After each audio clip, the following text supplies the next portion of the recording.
Penampakan cowok ganteng di HP Ayu Ting Ting curi perhatian, bukan Boy William.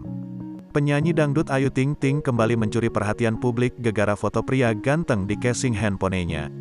Ternyata, foto itu bukanlah Boy William yang selama ini santer dijodohkan dengannya. Ternyata, foto itu adalah seorang pria Korea. Wajar saja, Ibunda Bilqis Humairah Razak tersebut menyimpan foto pria Korea. Saking mengidolakannya, putri sulung Umi Kalsum dan ayah Rozak sampai mencetak foto artis Korea. Foto tersebut disimpan di casing handphone yang biasa digunakan oleh sang pedangdut. Hal tersebut diketahui dari postingan Instagram pribadi pelantun lagu Alamat Palsu itu, @ayutingting92 yang terbaru. Ayu Ting Ting membagikan beberapa fotonya sedang selfie di depan cermin. "Selamat pagi," ujarnya. Dua foto pria Korea di casing HP menuai sorotan warganet.